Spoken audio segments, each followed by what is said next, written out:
Hi everyone. As promised, I'm back with a reading of Sai Baba deck. Today being Thursday, and the cards just reached me thanks to mom. And so I thought, why not just do a Baba's reading?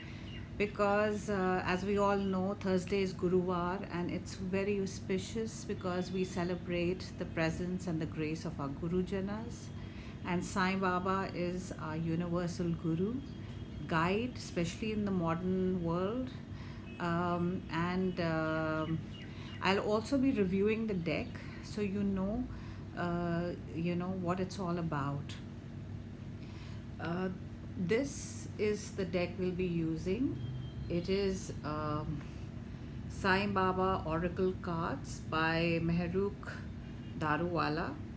It's beautiful, it's profound, it's an oracle, so the messages are directly channeled by Baba through this medium and have been brought to us in the form of this divination system, which is the oracle cards. And they're very simple yet very profound, as Baba's messages were. And gurus always give us encapsulated messages which we have to keep uh, unveiling the layers, and understanding it better as we apply it. So, without wasting time, let's get down to the reading. Uh, I'll follow my intuition. I'll see what I am guided to do, whether it's a one card or a three card reading. Uh, let's just flow.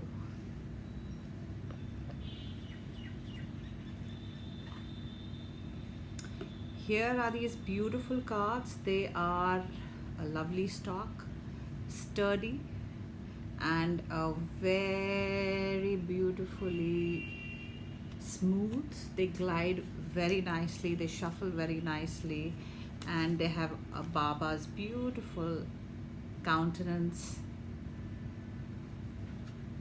on the cover. So we invoke our angels, our archangels, our spirit guides, our beings of light, and before we do that, we also invoke divine illumination, divine wisdom, divine love, and divine light to guide us, to keep us protected, to lead us to the right card so that we receive the right guidance today, which applies to all of us. So let's spread the cards out. You may not be able to see the cards spread out because of the position of my camera, but I will pull out the card and you'll have a look at them. We always do a reading with our left hand because that's our yin side, our Shakti, our feminine. That's where we receive our guidance and intuition. It's the passive, receptive side. So when you bring in and when you're channeling wisdom or when you are even healing, our left is our dominant side. So we always work with our left when we are doing energy work. And this is one of the cards I pulled out. I'm going to put it aside and pull out two more. You can close your eyes and pull out a card at random, or you can even open it and shuffle the cards, move them around. There's my second, and now we're going in for the third. There you go. So then we close the deck, put that away, and I'll bring in the cards one by one. So here is the first card, and beautiful, it's the card of balance. And it says balance in energy will curb oscillations. Do breathing exercises. So because we as humans tend to get into a whole lot of stress over mind games and dramas that are all around us, the only thing that aligns us and connects us with source is breathing. And when you are stressed, you have heavy breathing, or when you are in crisis, it's your palpitation, your heart that starts pumping faster, breathing faster because of anxiety. So that's the time when you have to bring your breathing into alignment. And when your breathing slows down, that's when you bring yourself back into balance. And that's what Baba is suggesting, that balance and energy will curb oscillations. Do breathing exercises. So, to create a stress free, inner centering, grounding place, breathing and balance is the way to go. Our second card, on the other hand, is divine timing. Do not be disturbed. If something is meant for you, it will definitely come to you. So, whatever it is that you've been waiting for, whatever it is that you've been trying to manifest, you've been sending it out into the universe, just trust that when the time is right, the divine will bring it to you in its own time and its own way. So, if it's for you, it will reach you. And if it's not, then something better will come your way. Let's move on to the third card of the reading, and that's belief.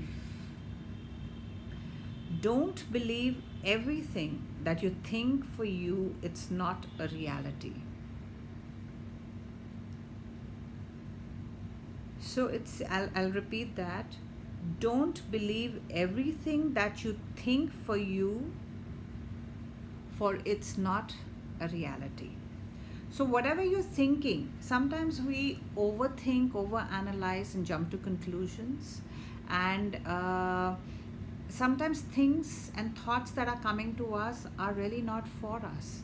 They are triggered by some external reality or a situation or a person, and you just let it come and let it flow and let it move wherever it's meant to move. So don't just accept everything, and don't just believe everything that's coming your way. Question it, see if it resonates and aligns you.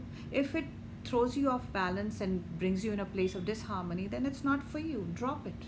Drop any belief that doesn't serve you.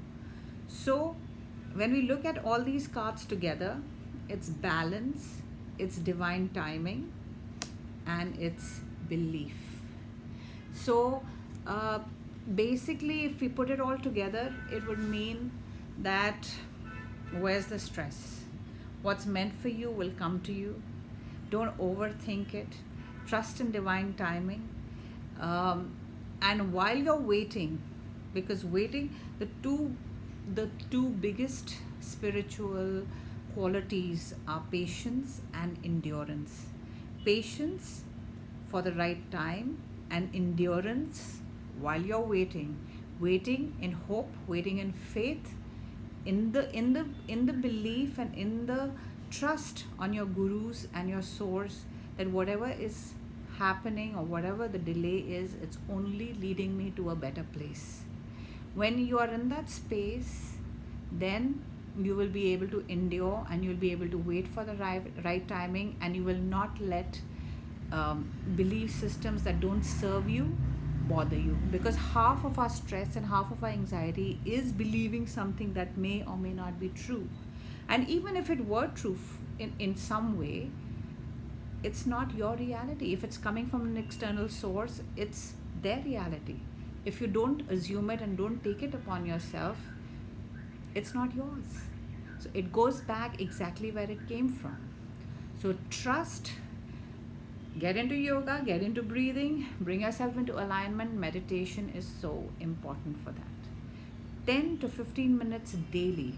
Just watch your breath, dance, be still, write your pages, do anything to find your center, to find your alignment, to find your connection with source. And that's all you need to do. Then you'll be able to sift out what are the thoughts that are serving you and what are the thoughts that are not. So this is the reading for today from the Baba's deck. Baba has been gracious to guide us through his cards, and we are very grateful for this channeling and this moment, and I'm happy to have shared this with you. Stay blessed always.